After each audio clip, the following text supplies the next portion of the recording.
Welcome to One Thought at a Time with Ian Travers, where we get curious about what makes us tick. I cannot, in all faith, give an objective introduction to our guest today, so welcome to my eldest son, Charlie Travers. Hi, it's weird being on this side of the camera. Yeah. So I guess it's worth just saying that you are absolutely most comfortable the other side of the camera. Yeah, so I usually sit there, Yeah. like just off camera, and I will always sit that side of camera. Well, I've been on all of these episodes, so I guess it's about my time. But I think, the reason that I know we talked about having this conversation is I think your route to where you've got now is a non-conventional route. And there might well be other people out there who have trod a similar path or are thinking about treading a similar path. Yeah, I guess that's fair enough to say. Yeah. So let's kick off then. So for those who don't know you, what do you do? So I work in the film industry. I balance my time really between, I spend probably half my time. I work as a freelance camera assistant and a camera operator. So I've worked with, the BBC, I've worked with ITV, Channel 4, Netflix. I've worked with all the big names on that side, either as a focus puller or a loader or a camera operator, anything on that side. And then the rest of my time, I run a production company based up in York where I live called Polychrome Studios. We actually produce this. So that's, I spend my time there doing more like big picture stuff. I'm the creative director there, and I also I DP most of the projects we do. So I'm very hands-on in that sense. And for people who aren't in the film industry, DP is? Director of photography. So they're in charge of all the cameras and the lights, making it look pretty. I know only too well that you always work hard and continue to work hard. But how do you spend your free time? How do I spend my free time? I spend a lot of my free time working, if in a sense, like when I'm not on set, I do spend a lot of time tinkering with the cameras and looking at, what's the latest and greatest that we should be hopping on? What's the current trends in commercials that we should be looking to have a look at? What's the latest behind the scenes of the feature that's come out, and how can we replicate some of that? There's a lot of time spent working, but I'm not working because it doesn't feel like work. I do a lot of it. It's where I spend a lot of my free time, and it's. Yeah. Do you find that time just flies by when you're 100%? Like there'll be days where the office will start really tidy, we'll get kit put away, and then I'll be listening to something, I don't know, a podcast or something. It'll trigger an idea, and then I'll have to get the camera out. I've got to try it. So get the camera out, and then. At the end, all of a sudden it's the end of the day. I haven't eaten anything, and there's kit all over the office. So I've got to tidy it up and make something to eat. Do you think it's important to do you find downtime?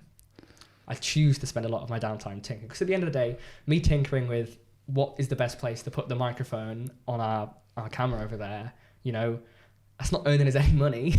It's making my life easier when I go out and shoot, which is why I do it. And I hope it makes the lives of everyone else at the company, everyone else who uses the kit, it's life easier, because to anyone on the outside, you might say, well, what's actually the difference? To someone on the inside, there is a big difference.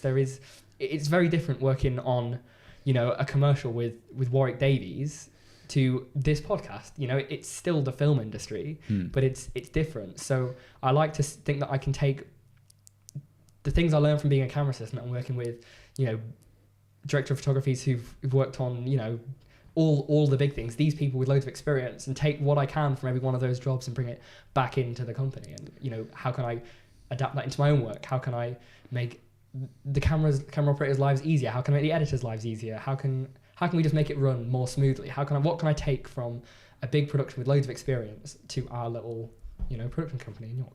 And I know you ooze it. This is a passion, isn't it? 100%. Yeah, it's quite interesting. A lot of the people that I end up, working with, a lot of people talk about work-life balance, and I always think that's a bit flawed, actually, because our life is a blend of what we do to earn money and what we do when we're not earning money, and they're not always discrete, are they? Work-life balance. It's the implication there that they are completely separate, and they're just inherently not. There's I have a 2-bedroom flat, and one of them is my bedroom, and the other one is full of all the kit and the editing machines and all the hard drives for the company. It's where it all lives. So they're what, 6 inches apart through a wall. They can't be that separate. It's an interesting thing, I think, particularly in today's world. with hybrid working and people even not going into an office and doing a lot of work from home, this thing between the workplace and the home place, it's just a place. Yeah. You know, it is. and it's your balance is almost in your head rather than physical, isn't it? Yeah. I mean, I do, you know, I don't eat in the office where I can avoid it. You know, I don't, when I choose to spend an evening doing something else, I'll go out of the office. Like I very much try to keep that space as like, this is my workspace, but I do spend most of the day in there. Yeah. Or, you know, or on set. Yeah, no, that makes sense. That makes sense, isn't it? And you all know when we first started running a business from home, you know, you to have a separate place where you go and do your work. I think that's mentally very, very, very, very yeah, healthy. I think so. Like it wasn't until this year that I've been able to have a separate place to work. Like I've always, I mean, you know this, I've always had the bed, and then at the end of the bed there's been a desk, you know, with a computer full of hard drives. It's where all the editing is done, and I'd stay up late editing, you know, early hours of the morning. I'd be like, right, I'm done, and I'll just turn around and then flop into bed. Yeah. So it has felt healthier actually separating the two for once. Yeah, completely get that. So there you are. So you are, you know, working on some great stuff with some names that people will know and companies that people will know. You've got Polychrome Studios, brilliant. How did you get there? What was the route? I've never really been a particularly arty person. I think people will know me, can attest that I can barely draw a stick man, let alone, you know, paint a picture. So I'm not sure anyone who's ever taught me anything would ever describe me as arty. I was always, you know, maths, engineering, that sort of stuff. That's what I guess that's where I just assumed that I would end up through school for the most part. And it was probably, I remember it was one project that I did. I don't remember what year it was at school, but it was like, I think we had to do some research on Quakers. I remember it well. And you had to there was like a load of different things you could do, and you had to do 2 of them in over the course of a few weeks or whatever. And one of them was like, you can make a film about I think it was just to make a film about Quakers. It was very generic. I was like, well, why not? We'll give it a go. So took your iPhone 5 and we went to Derby Cathedral because it had some historical significance. And that was really the first video I shot ever, you know, not on a camera, on a phone. And I don't know what it was about, because I can't say that it was, from that point I knew I wanted to work in the film industry, because I don't think that's true. But it was at least then that I knew that that was something that I enjoy and that I was interested in. It's not really presented. When you go to the careers person at school, they don't go, why don't you try joining the film industry? Because, I mean, it's not a stable job. There's no stability in it. It's not something that you'll find people recommend you go into. So I think the reason that I didn't aspire to it straight away is because I wasn't made aware it was a choice. What about the thing that sticks in memory for me as well, is when you were interviewed on BBC, on East Midlands Today. You'd shot a documentary which turned out to be like a small project for Local in the Village, but that actually... You know what, you're probably right. For context, I've never had like a bar job or a retail job, and that's not because I haven't worked. You know, it's not like you've been handing it all to me, but because I started doing video when I was younger with a phone, when I eventually got my first camera, it was a Canon 700D with the kit lens. I was like, well, I started just shooting videos for people, and then eventually it was, you know, like 30 quid there, 50 quid there, whatever, and that was enough, you know, when you're younger, to keep yourself going, to buy a pack of sweets down the shop or whatever. Yeah. So a woman from the charity, her name was to do Frances, with dementia. Frances from the charity Dementia Friends in the village. She said, like, I think I've got a project that, you know, you could help me with. It could be of interest to you. I'd like to make a documentary with these, basically telling the stories of the local people that they help with dementia. So we could like capture their memories forever. They would give them like a solid copy of something. I guess that probably was a point where it was, okay, this could be something, because at the time, I mean, you know, it turned out all right. It served its purpose, which really it was for the people who were in it. the film was for the contributors. It was for the people that essentially wanted their names, not their names, but their memories on screen. I remember because we actually premiered it at the local hall. I think something like 500 people came to see it. We projected it onto a big screen, and I remember distinctly the first time we showed it, there was one of the people in it had quite severe dementia, and she didn't remember me coming to film with her for the few days that we were with her. I remember her pointing, looking at the screen and going like, "Oh, like that's me up there," like almost like how did I get up there? I don't remember any of that. And that was quite a moment for me. I mean, it stuck with me because it's the realization that maybe because a doctor saves lives, an engineer builds bridges. It's the moment that you realize that maybe doing this kind of thing can actually have an impact on people.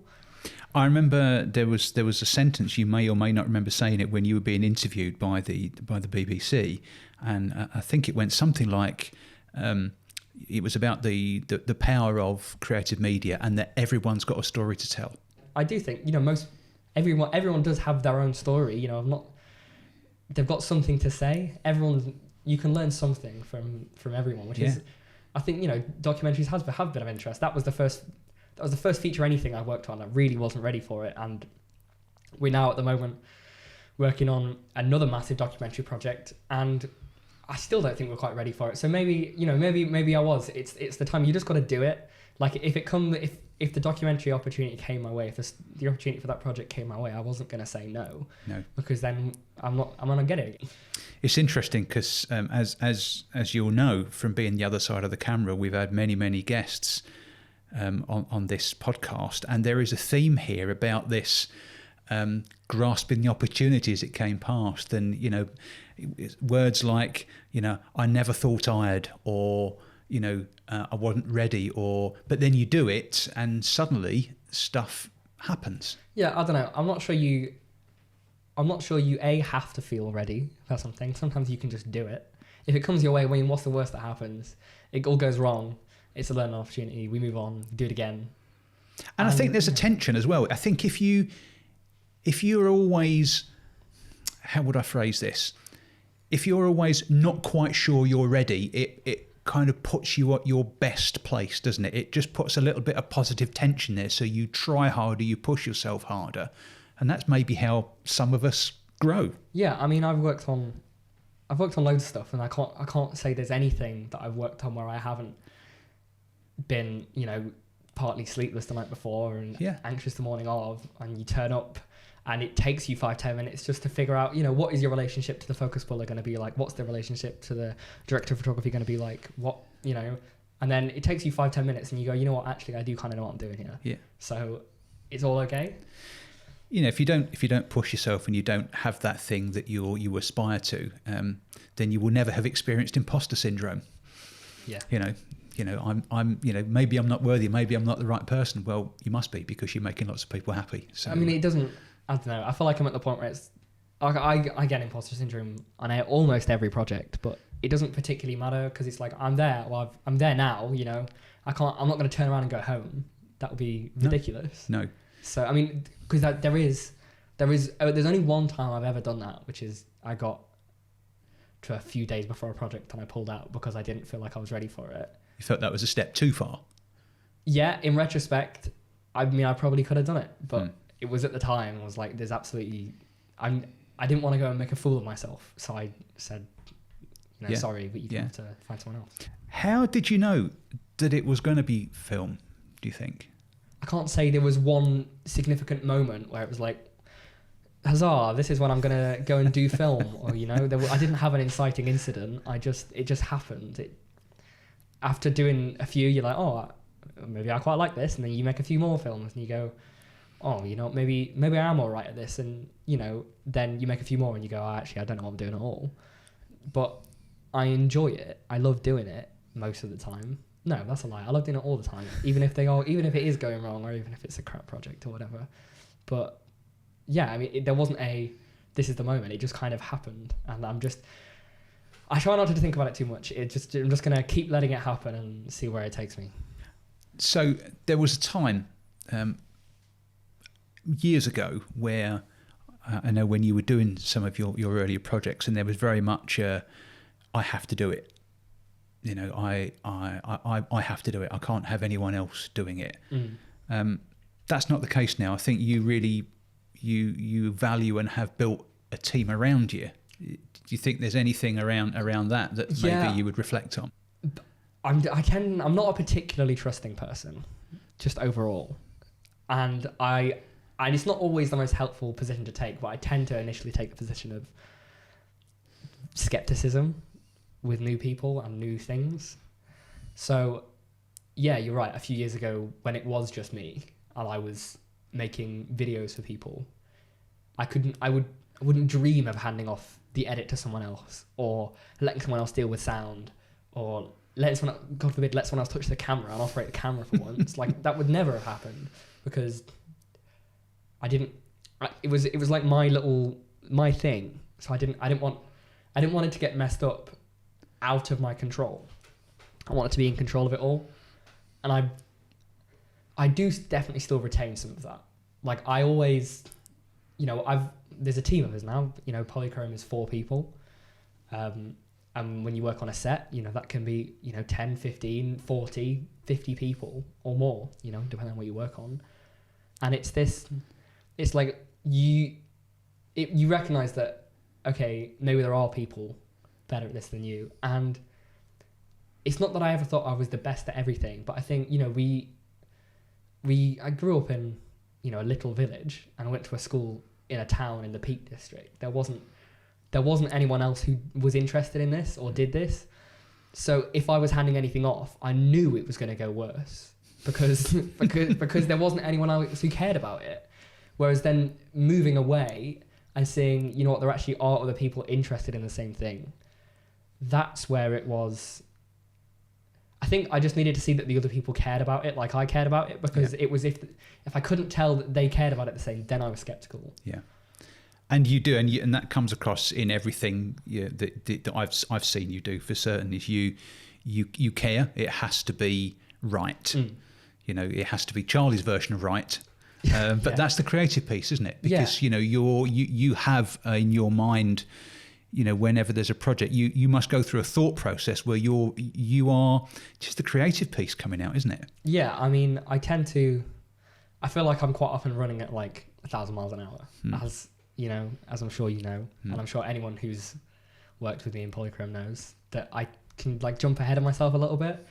So I think that's where some of the creative comes for me. It's like, if there's mention of a new project, I'm already halfway through production and into the edit. You know what I mean? It's okay. I skip out some of the details, which is why we've now got a team of people. You know, Austin and Hannah keep me under control to a sense. They make, you know, and I don't really know I don't think we'd be able to get to where we are with the business without them, because I would have forgotten everything, bought no hard drives, and have nowhere to store the footage. There wouldn't be an edit because it wouldn't have been done, and I would have lost everything because I wouldn't kept track of everything. I'm not particularly good at that a lot of the time, because I can just tend to run through things quite quickly.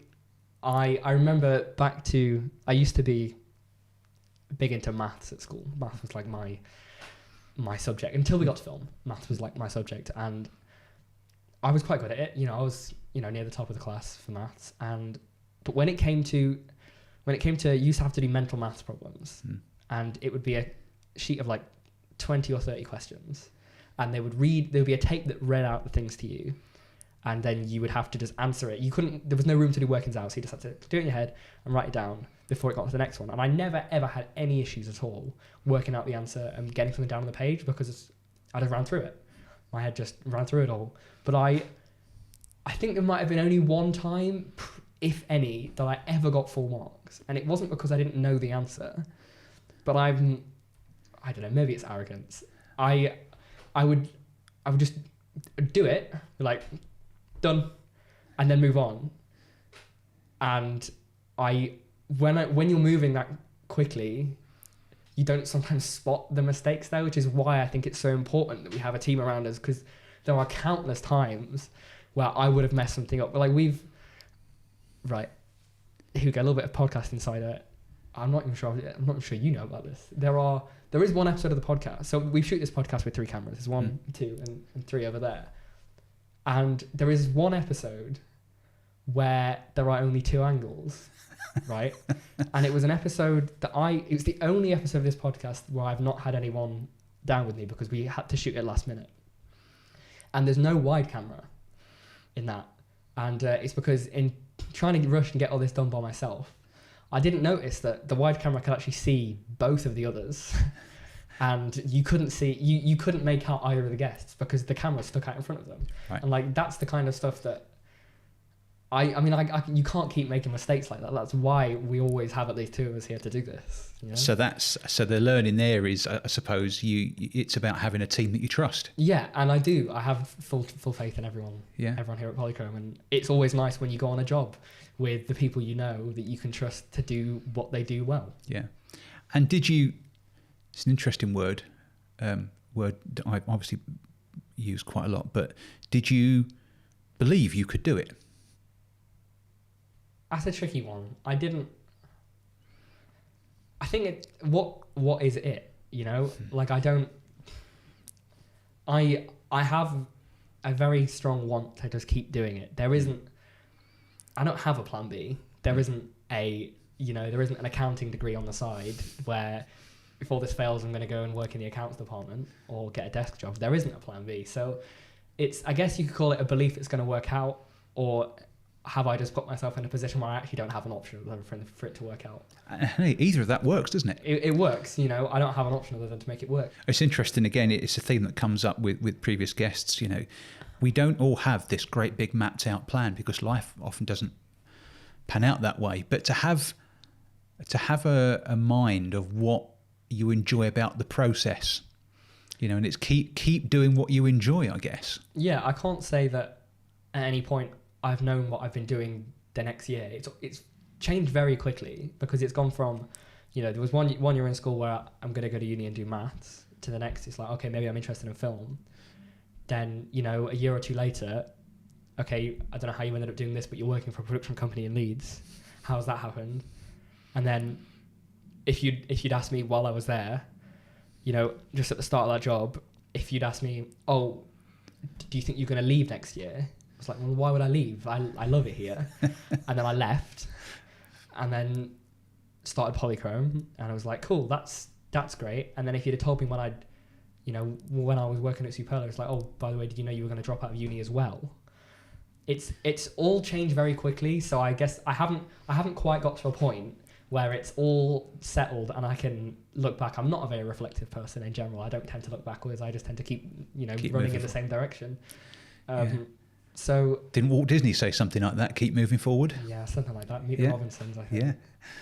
Yeah. It just happens. I'm just going through it. So the other thing that I'm sure people would pick up when they hear you mentioned about drop out of university, which can have negative connotations. I actually think it's the opposite. You took a conscious decision. Yeah, it wasn't to not complete university. Right through school, you're told, you know, you go to school, you do your A-levels, you go to uni, and then you magically get a job out the other end. And I don't know, maybe that happens to some people. I can't say I've been through it, and I've not lived both sides of it, so I can't answer that. But I had been doing video for a long time before I went to uni. Before I got to uni, I was already working at a production company in Leeds. And I kind of like idolized the idea of uni, the idea of university, of, you know, this, it's all just going to be, I don't know, I'm not sure what I expected it to be, but then I got there and it wasn't that. Whatever I had expected it to be, I think I very quickly realised it wasn't that. And maybe that was because it was during COVID. But, you know, however you want to take that. But there was a sense, I got a sense from you that you almost felt as if it was slowing you down. Yeah, it felt like I was sprinting in one direction and then I'd like hit some mud, essentially, because I appreciate that they have to take it all from zero, but I didn't feel like I was at zero. And there was some time spent on stuff that I already knew that I tried and I wasn't interested in. And then was some time spent on doing things that I'd already been doing. It got to where I was at the end of first year. And I was like, well, you know, I'll finish this off and maybe it'll get better next year because it's, you get to choose what you want to do to an extent. And post-COVID. And post-COVID, in theory. In theory, yeah. And it got 3 months in, I was like, it's the same story. I can't, because I'd been working at the production company. I'd worked on, a few more features that year. I worked on a great feature with someone from that production company. It was a feature that won loads of awards at film festivals. It was a feature documentary with Sandy Toksvig. Ended up on BBC 4. That was great. I did my first narrative feature in that year. I know there's a moment where I'd made the decision. It was, I guess you could call it a spur of the moment thing, but really it was like the straw that broke the camel's back in that situation. It was I got a friend in Manchester who I've worked with quite a lot. He's a great sound mixer, Josh Dykes. I've worked with him a bunch of times, and he rang me up one evening. He's like, "Oh, what are you doing next week? I've got a music video for you. We need a camera assistant." I can't remember what it was. I can't remember who it was for. It might have even been for H. I can't quite remember. But it was like shooting on Ronin. We've got the Alexas out, so it's all the dream kit, right? Can you do it? And I couldn't do it because I had an assessment on that day. I was like, well, what is the point? This is what I want to do, and I'm having to turn it down to stay at uni, and I'm in second year. What is the point? Like, I was, as I'm sure you can tell, quite heated. And it was, well, if you really do want to drop, I go speak to your supervisor, and I did. And then 6 weeks later, I was like, that's it. That's when I'd left. I packed up because I couldn't keep turning down. This was, you go to uni to get a job out the end of it, and I was already getting the job. The job that I really wanted, and I was having to turn that down to stay in. That didn't make any sense to me. Yeah. So I guess having some clarity there about, not an ultimate career plan, but you knew what you wanted to get into and do, and you now were being presented with this opportunity, and you took it. Yeah. Well, I wish I could have gone back and left a little earlier and taken that. But maybe if I wasn't offered that, then I wouldn't have left. Yeah, maybe that served the purpose. Yeah, maybe it did. Okay, I'm going to ask you the final question, and you'll have heard this many times now, so you might have a slight advantage, and you might even have worked an answer out. I don't know, but let's assume we can travel in time, and you could leave a note to your younger self, whatever, wherever and whenever that is. What do you think, knowing what you know now, you would say to yourself? See, I'm not sure I'd go back and change anything. I wouldn't want to change anything massively, because I wouldn't go back and tell myself not to go to uni, because if I hadn't have gone in the first place, I wouldn't have met, the guys that started Polychrome Studios. And, I might, I wouldn't tell myself don't carry on doing things other than film, because, I did maths and further maths and German A levels, and I enjoyed them. But I guess my only piece of advice is just like to myself, or just being like, I probably don't slow down. Don't slow down. Don't slow down. Just keep. I can't say anything that bad has happened from just kept running in this direction, whatever direction this might be, at full pelt. So keep going. And if you can run a little faster, then we might have been here a little sooner. Great stuff. Brilliant. Well, that's been good. Thank you for that. Yeah, no worries. Let's wrap it up. So this has been One Thought at a Time with Ian Travers, and my guest this week, my oldest son, Charlie. If you've enjoyed the podcast, please do like or subscribe. If you've enjoyed this one and you want to listen to some of our other stuff, you can find us on YouTube, on TikTok, and on Instagram. So look forward to seeing you next time. Thank you.